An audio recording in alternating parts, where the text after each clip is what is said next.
close behind.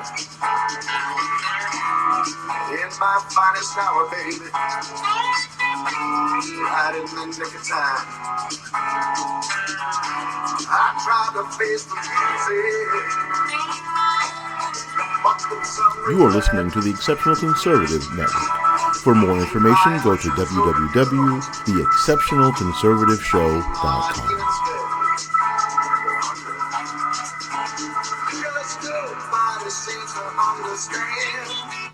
No one seems to understand, ladies and gentlemen. I am with a very precious woman, Sabine Durden, Dom's mom, domhugs.org, domhugs.org. I'm going to encourage that you all go to her site. And let me just go ahead, because I said this earlier that I would show you all what her Twitter feed is. And let me make sure that you all have that Twitter address. Okay, there we go. Sabine Durden, there we go. We're going to put that in the chat room. If you're on Twitter, you need to drop past and say hello to her. Make sure that you welcome her. And as well, we have put in the link for Dom's hugs.com. I'm sorry, .org. Forgive me. I apologize. But we're going to put that back out there again for everybody so that you can follow along and love up on her as she deserves. Dominique, now that's a big boy. Yeah, German chocolate. German chocolate. Oh my God. That's what he called himself. Absolutely, yes. Now what? I was born in Germany.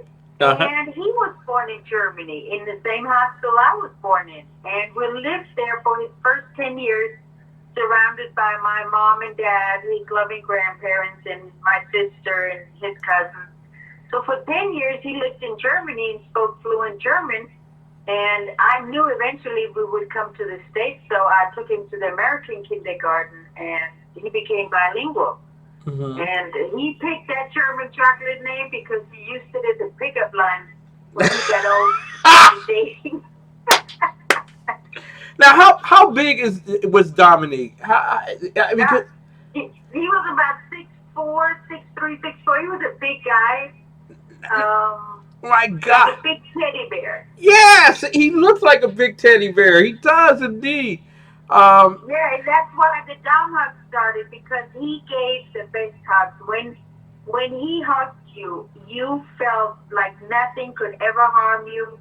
He was everybody always said they are his best friends. Whether they met him a minute or 10 minutes or 10 years, people just grew to him, loved on him, and he was the kind of guy that you would want for a son-in-law. And I'm not saying that because he's my son. Yeah. You know, but people kept telling me that. They kept saying, how in the world did you raise a great guy like that? And I say with God and the love, and we were best friends before he was born, and we're still best friends. Amina, 27 years old, am I correct? He was 30. 30 years old. 30 years old. He gives his life to public safety. And if you could pick it up from there, why did he choose to get into the field of public safety? I always called him my little Barney Fife because he always, even as a little guy in kindergarten, he would sit with the snotty-nosed kids, the smelly kids. He would go in middle school and sit with a kid that nobody wanted to talk to because maybe he wasn't, dressed in the newest fashion. High school, same thing. And then he became interested in public safety. He volunteered for the emergency response force, for the fire department. And in 2004, he became Volunteer of the Year in Moreno Valley, California, because he gave thousands of hours of his time. And I don't know where he pulled that time from, because he still found time to hang out with Mom, with his friends, play his Halo games on his Xbox. But he always was there to help whenever somebody needed something. Dominic showed up. He was the one when they said, "Oh, I need help moving." Nobody showed up except Dominic with his truck. So 2006, he went and became a 911 dispatcher with the Riverside Sheriff's Department, and he became one of their best. And I was told by many deputies and sheriffs out there that Dominic had a special sound when he was on the air, when he was working. Mm-hmm. He started with, I think it was 3 rings or something like that. But they knew Dominic was on. And everybody left the duty. They knew he was working it hard, and he would keep him safe. And he did. He saved a few deputies, police officers' lives with his fast action and dedication to his work. Wow. Yeah. He is a heart, and just a Yeah. big teddy bear. And then all of a sudden, just as quickly as he came into your life, he's taken just as quickly out of your life. Can you explain to us the morning of July 12th, 2012? What did that feel to you? What did you experience on that day? It will forever be the worst day of my life. Nothing could get worse than this day.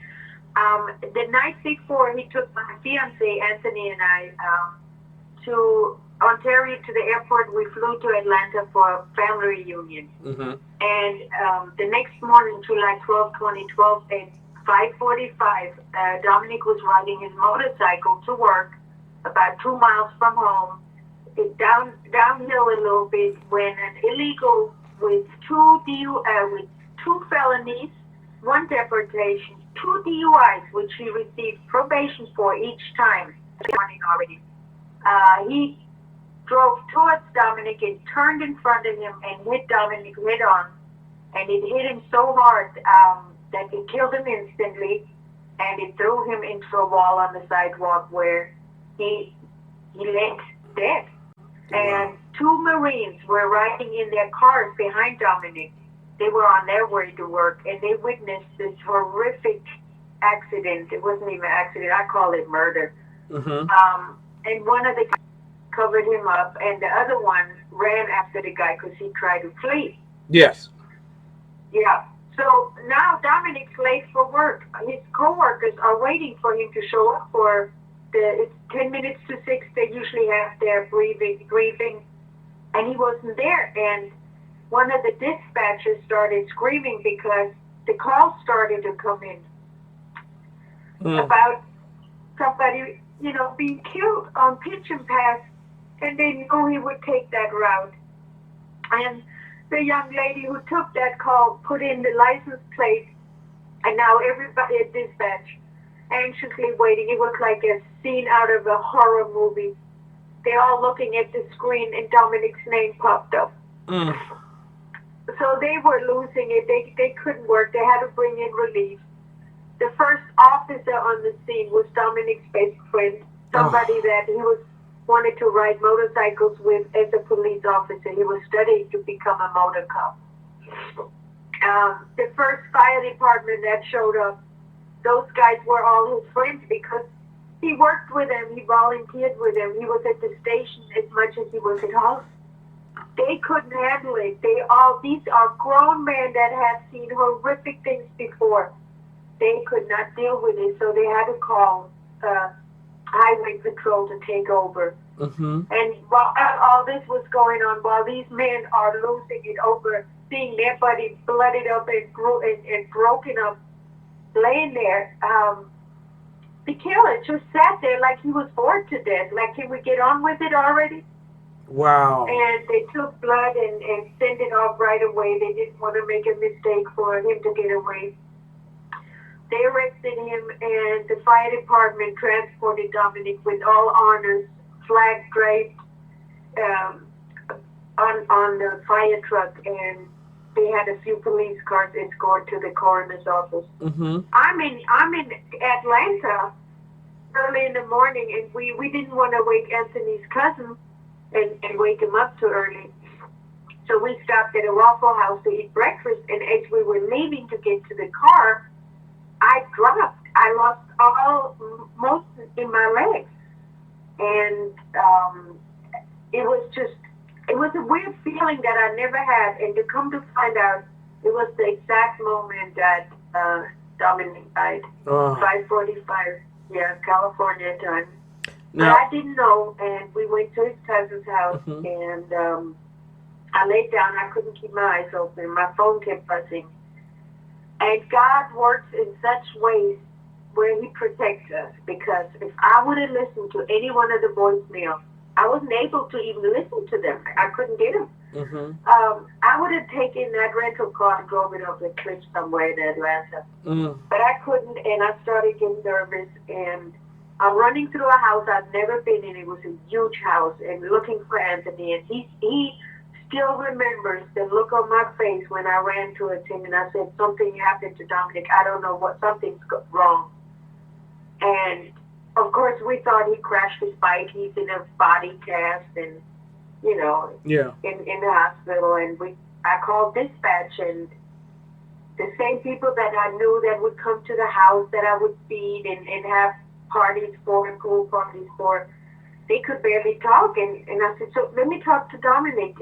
Can you hold on? I said, no, just let me talk to him. And this young lady broke down, and she said, hold on. And the chief came on, and then I heard those words. I'm so sorry to let you know Dominic was killed this morning. I want to stop you right there, Sabina. Yeah. Because I can feel the police officers, the detectives coming into my home to tell me that Shanice was killed. So I understand exactly what you're saying. You do. But in your situation, as mine was related to gang members, yours was related to an illegal migrant who had been in this country for a while, had 2 driving under the influence felony charges against him, and he killed your son. He was under the influence at that time period as well. Yeah, he was just right under that legal limit, so they couldn't give him the third DUI. But Kim, he had in 2008, he had committed armed robbery and grand theft. And the same DA that dealt with our case knew him from back then and gave him a deal to plead guilty to one, and they dropped the other one. Whoa. Now, I gotta ask you. Obviously, this is a devout criminal. This is someone who has no interest whatsoever in cleaning their life up and becoming a great American. They are illegally here. They should not have the same rights and freedoms and privileges that we have, but they're illegally here. 2 DUIs, felony charges, armed robbery. Obviously, this murder right here is enough to not only deport him, but to get him thrown into prison for at least, if not 5 to 8 years for manslaughter, second-degree homicide, at least 15 years. Yeah. So how long is he in prison? Well, he never seen prison.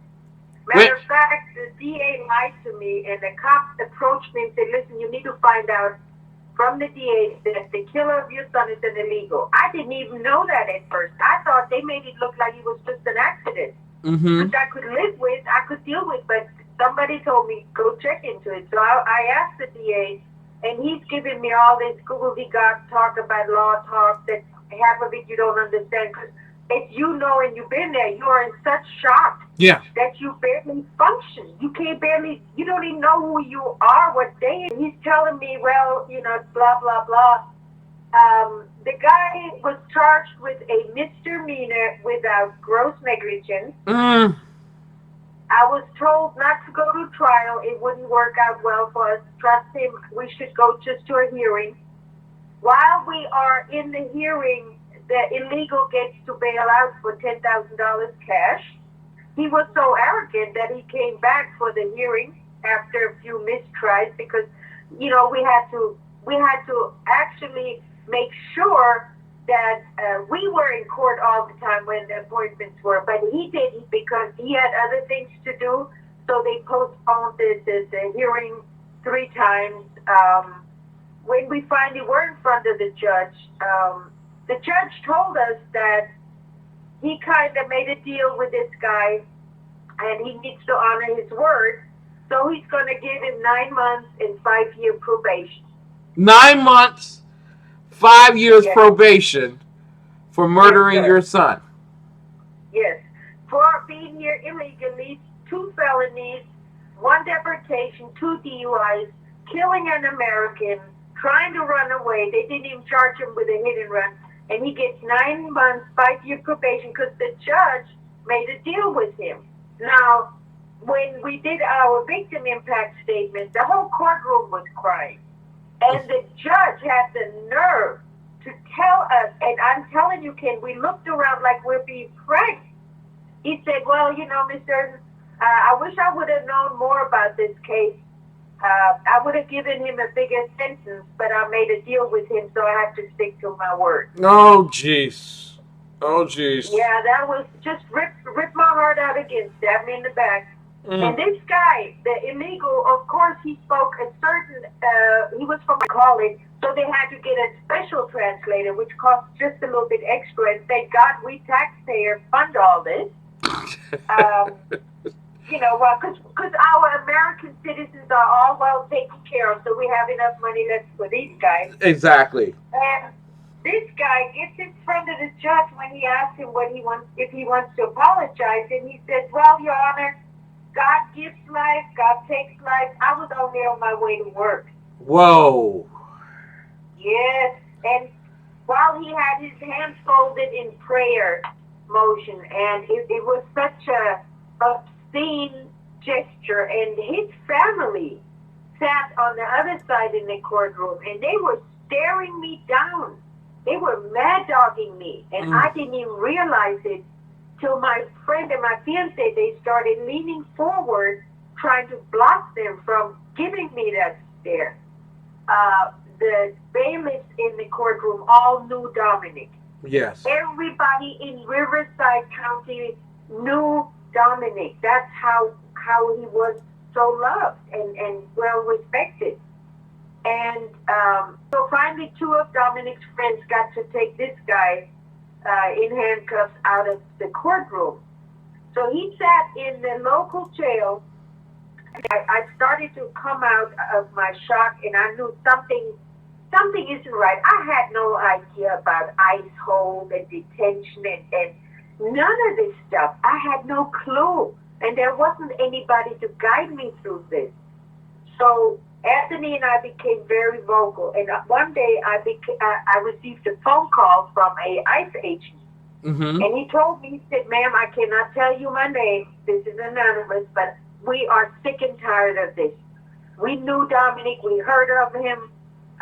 Some of us knew him and some of us heard of him, and we can't be quiet. Do you know where that killer of your son is being held? Because he was removed from the jail to a detention center, immigration detention center in the desert in California, in the desert, about an hour and a half from our house. And I said, no, I don't know where he is. He said, okay, you go to Adelanto, to that detention center, and you make sure they know that you are there and you're not going to go away. And I didn't understand at first how important that was. So we found that immigration center where they hold the illegal criminals. Yes. I had no idea that even existed. And it looked like a private little jail with a fence around and cells and everything. And we get there, and I met this ICE agent who heard about Dominic, who saw us being interviewed by the local news. Of course, then they didn't talk about illegal. They never do. They only talk about drunk drivers. Yes.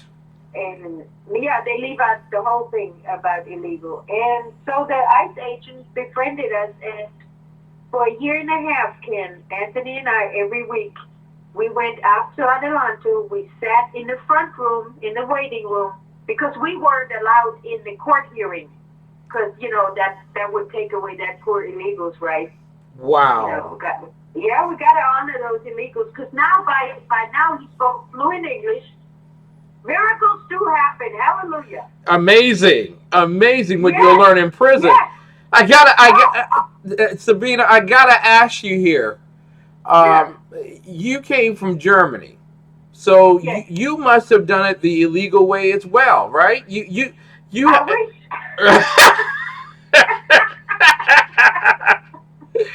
you came you came here the right way, right? You came here illegally Yes. immigrated.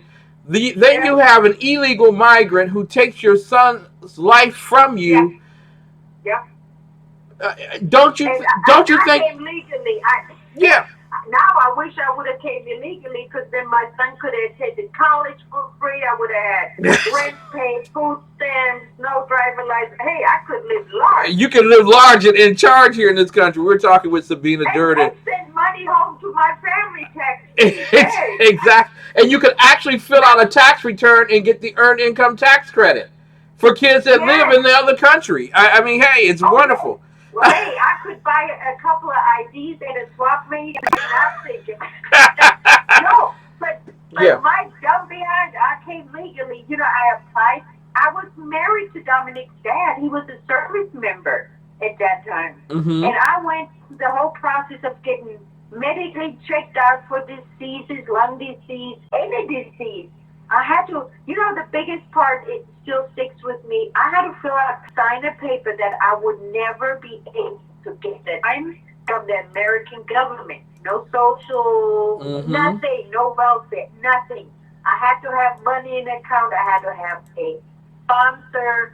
And then I got this little resident alien card. And I had to carry that with me, and it didn't bother me because that was the right way to do it. Yeah. And then it took me about 6 years. We came to the States. It was 1989. And then I had my citizenship. I became an American citizen. So I earned a right to be here. I didn't just sneak in and drag my son through, dig him under the fence and throw him over a fence or drag him through a desert or anything. No. We came the right way. Dominic never broke the law. He was an upstanding citizen. And look what happened. And it can happen to each one of us at any given moment. Any one of us could suffer this particular fate. So I'm quite certain that Nancy Pelosi, Speaker of the House, and Chuck Schumer, Senate Minority Leader, understood exactly the pain. Since Pelosi is from California, she had to know the pain and suffering that you had gone through. And I'm quite certain that with open arms, she welcomed you into her chambers to discuss illegal migration and the pains and sufferings that people go through as a result of being a Gold Star mom. I'm quite certain she was very open to seeing you. Am I right? Yeah. Oh, that was when I was in D.C. last week. Yes, I'm still feeling the warm hug and the embrace. Well, that wasn't Pelosi. That was another angel mom who hugged me. No, actually, she was in her office, and guess what separated her from us? What? A wall and a locked door. And some Capitol Police ready to arrest us at any given moment. We were in her office, and we asked politely to be seen, to at least have her come out of her office and face us and tell us again how much my son's life was worth, $1, and how a spark of divinity in these poor MS-13 beasts and animals, and we expected her to at least be woman enough to say, I'm sorry, I just feel a different way. And I could respect it, and I do respect somebody else's opinion. Yes. But for God's sake, show me some respect and nothing. She was hiding behind her wall, and her secretary looked at me bored when I asked her, and said, what would happen if I just walk right through here? If I just straight go through that door? You don't know who I am.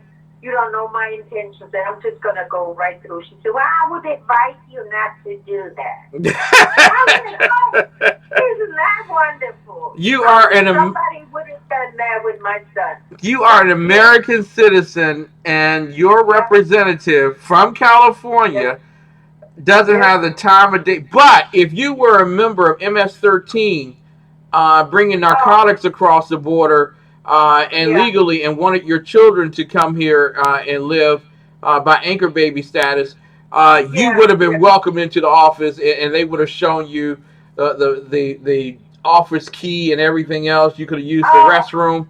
they would have Amazing. taken me out for dinner and then set me up in that place and showed me the town the next day. They would have. Now we're being We cynical. had to. We're being cynical, but today the president of the United States had to make the announcement that the Democrats Yeah, do not believe in building any infrastructure, a yeah. wall or a fence or whatever, to keep individuals from coming across the southern border illegally. Um, in closing here, because I'm going to have you come back in weeks over, because we're going to be talking about this again when their national Democrats have treated you, and Nancy Pelosi and Chuck Schumer personally have treated you, and yet the media stands with them and not you, the American citizen. How does that make you feel? Oh, I couldn't say all these words on here, so I gotta keep it. It's a slap in the face. It's a disgrace that America was shut down because of illegals. Because we have a president that gave Dominic a voice. I met him 2015 in July 2015. Mm-hmm. He gave Dominic a voice because nobody else wanted to talk to me. No media. After he talked to me, then they came out and wanted to talk. But we have a president that wants to protect us, that's trying everything in his power. And you have American politicians that are paid by our tax dollars that's supposed to represent us. And they have the interests of illegals at heart. And they speak softer and kinder for illegals than American citizens. It's sometimes words fail me because it's so disappointing. It's so hurtful to know how many more will be killed. And I met the corporate family whose son Pierce got killed December 29th. Mm-hmm. I met them. They are new in this. They have a long way ahead. And their killer, their son's illegal killer, got an ankle bracelet today, and you know, he's out on $3,500 bail. So this is going to continue to happen as long as they allow it. And Pelosi, Schumer, and everybody, whether they left or right, that's going along with it, they have blood on their hands, and they stand knee deep in blood already. So it's been going on too long, and it's all about power. It's for votes, for cheap labor. It's for so many things that so many Americans have no idea why this is even happening. Angel Mom, Sabine Durden, Dom's Mom, domhugs.org. Final words, we got about 15 seconds. What would you say to the American people that could change their hearts and help this nation protect itself? Go look at your kids. Go hug them. Go enjoy every moment with them. Live life without regrets and wake up, because those illegals that you think are, well, there are some good ones, they're driving on our roads drunk. Not all of them, but they still all here illegally. And the next victim could be your child. And you need to wake up and make sure that Americans are taken care of before we take care of people that's not even supposed to be here. Sabine Durden, Dom's Mom, domhugs.org, domhugs.org. We love you. We thank you so much for being with us tonight, and we look forward to your return in a few weeks to talk about this particular issue of illegal migration and its impact. And for your listeners, Ken, we wearing green bracelets, and if you guys want them, I send them to you. Just contact me on domhugs.org.